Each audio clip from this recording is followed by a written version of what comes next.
Olá, segundo ano, tudo bem? Já iniciamos um assunto muito importante, eu já relatei para vocês a relevância desse assunto, que é o estudo da competência, né?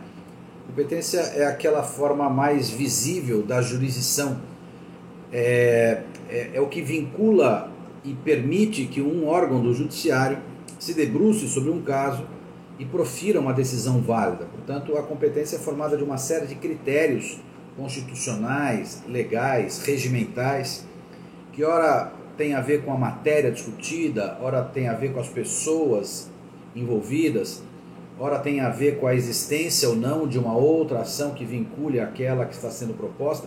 Portanto, uma série de critérios que vão definir quem é o juiz, ou qual pode ser o juiz ou o tribunal, enfim, o órgão do judiciário com legitimidade para conhecer e julgar aquela causa.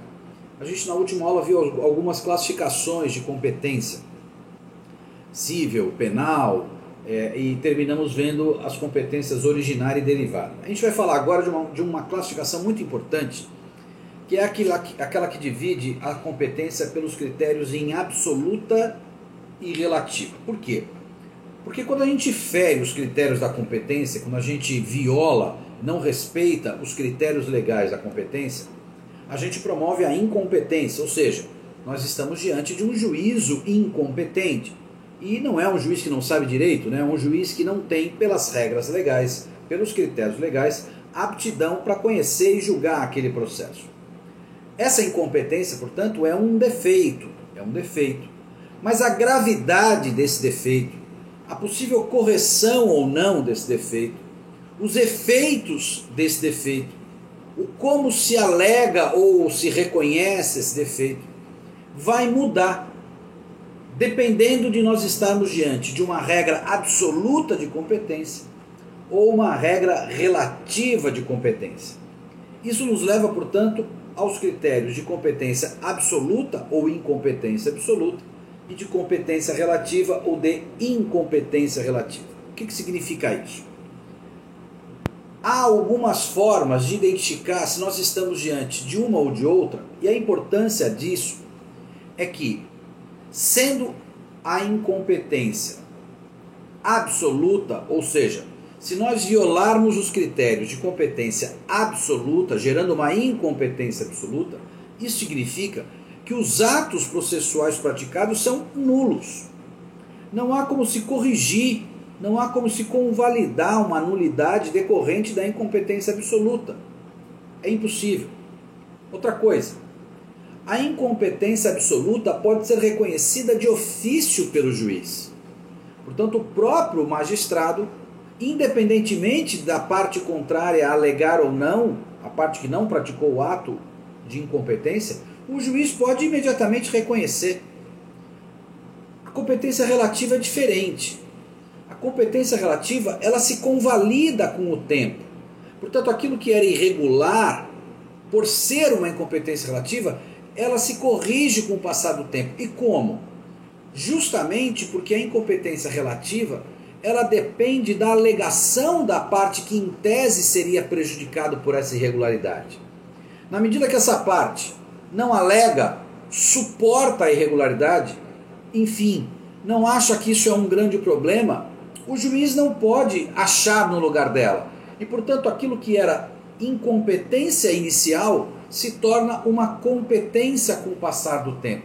Portanto, nós temos uma possibilidade de correção da incompetência relativa.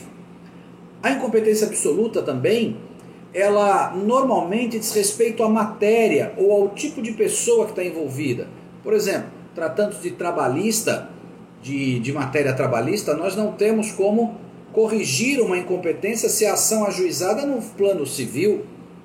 Se nós estamos diante de uma ação que envolve a União, nós não podemos admiti-la numa justiça comum estadual. Portanto, a incompetência absoluta, essa que não se corrige, essa que nulifica, ela normalmente diz respeito à matéria, diz respeito à qualidade de uma pessoa envolvida. A relativa não.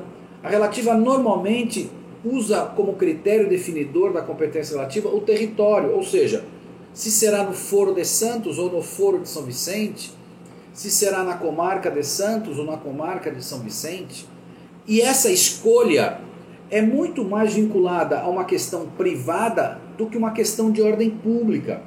No caso da incompetência absoluta, ela é tão relevante e é tão anuladora porque ela envolve um tema que tem a ver com a própria administração da justiça, é uma questão de ordem pública. A escolha das questões trabalhistas ser na justiça do trabalho não é uma escolha que deriva da condição de uma preocupação da parte, é uma preocupação do Estado.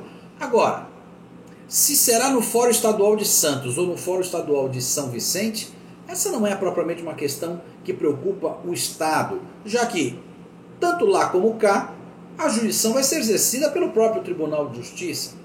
Portanto, as questões da competência relativa elas se consertam com o tempo e então não nulificam o processo, não anulam o processo justamente porque permitem essa correção com o passar do tempo. Outra coisa, a competência absoluta, os critérios de competência absoluta são inderrogáveis.